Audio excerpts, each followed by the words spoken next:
Okay, Ruben, I'm going to try my best. It's going to be very, very, very, very hard for two reasons. One, the sound is terrible, so that means you use an iPhone. I can't tell if the hissing is a vacuum leak or the air actually going into the throat of the carburetor.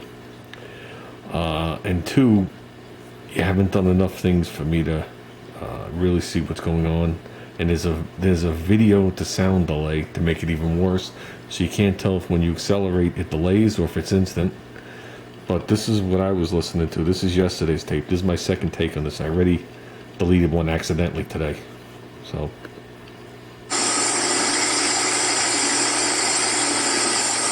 if you listen, the engine surges up and down. Right there.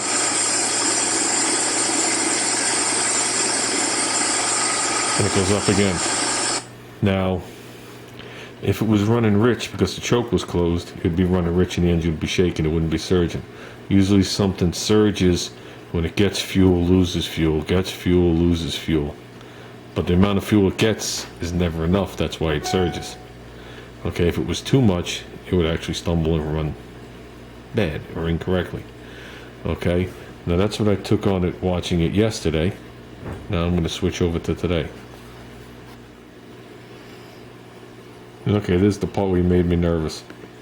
Which would be clogging the fuel line, which could be a clogged or obstructed filter, or the pump, right? I'm guessing that's not the problem because everything was running fine till I messed with this.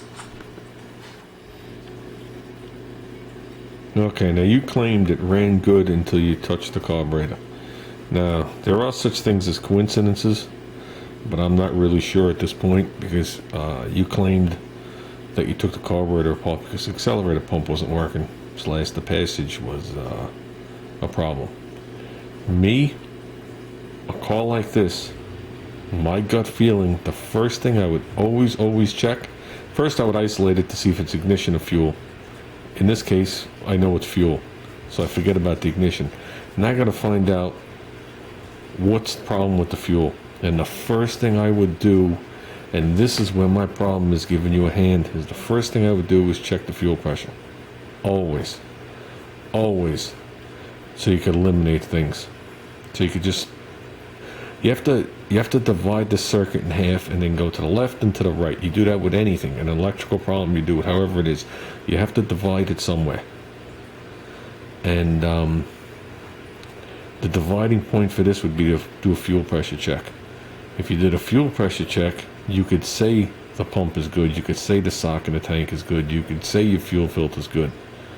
Or you could turn around and say, wow, I have 1 pound of pressure. And that's not even talking about flow. You could check the flow without checking pressure. All you have to do is unscrew the line, get yourself a nice piece of rubber hose with a bucket, and have somebody crank the car and see what comes out. And if you could videotape it good, I could tell you within reason if it's acceptable or not. Because you'll be surprised, it might just dribble out. And it might just have enough fuel to keep the car running, just enough in the bowl with the choke on. And that's it. But what I don't understand is, and this is another thing that prevents me from actually giving you an answer on what's wrong, is, does this car run above idle? If you bring it to, say you bring out the idle screw to 2,000 RPM, just a rough number, will the car stay running? And from that point on, can you accelerate it? Is it just an idle problem? Just coming off idle problem? That's what I need to know. You understand what I mean?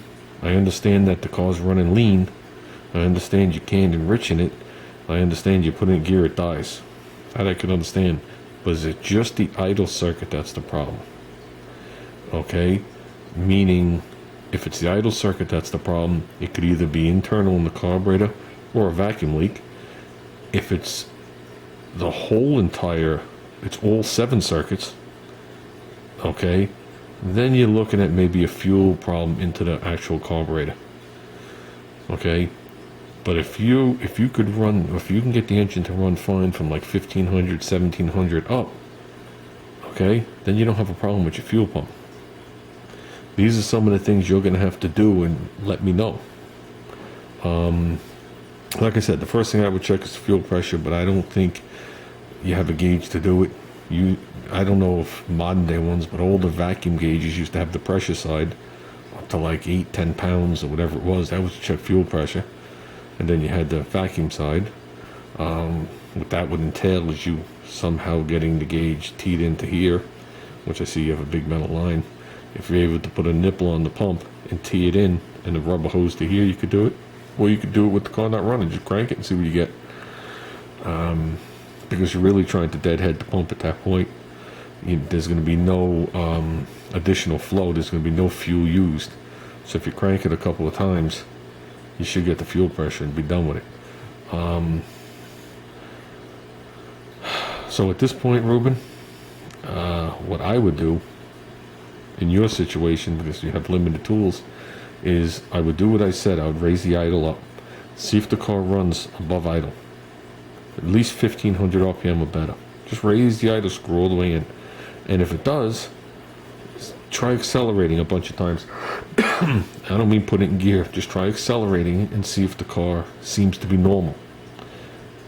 If it does, then I would get away from actually not having enough fuel entering the carburetor.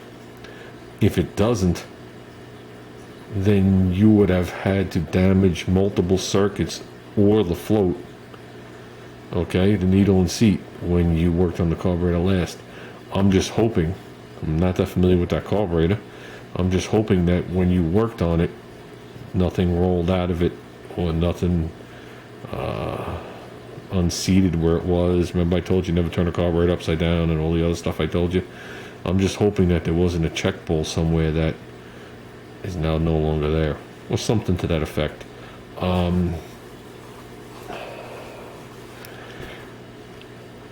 So with that, Ruben, I think what you're going to have to do is you're going to have to do a couple of tests, and as you're doing the tests, just either text me or keep calling me and I'll walk you through it. I think that's the only way we're going to get this resolved. And I would do a fuel pressure check, Ruben. I would do a fuel pressure check. I've seen more people chase their tails and never do a fuel pressure check and have it bite them in the ass than you could ever imagine. So at least start with the flow. If you don't have the gauge, at least hook a hose to it and crank it and see what comes out of it. I'm curious. Okay, Rubester? I mean, I have a lot of other ideas, but I don't think saying them to you is going to help you at this point. So I don't think you're going to be able to execute them. So, and any lines you have hooked to a carburetor, the intake manifold, anything you hooked in, like the booster, and any of these things like that, start pinching them off one by one as the car's running too. See if any of them have a vacuum leak, like this has a vacuum leak inside and you're drawing it through or something. Okay? Just do, as it was always said to me, go back to the basics. This is the basics. Right now you have a problem, so let's get back to the basics. You need air to draw the fuel. You need air to come through the venturi to draw the fuel out the passages. So you have air going in, but let's make sure that you don't have air going in somewhere below the passage. And let's make sure you have the fuel to draw in.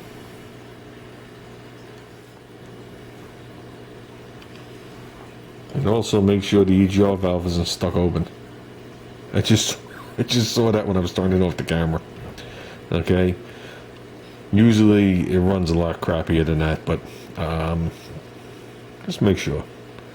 Some EGR valves you can reach around the back side of the diaphragm. There's slits in it, or holes. You can actually feel the diaphragm. And I mean, you can feel the diaphragm, see if it's there. You can give it a light bit of gas after it warms up and feel the diaphragm come in and out. You can apply vacuum to it yourself.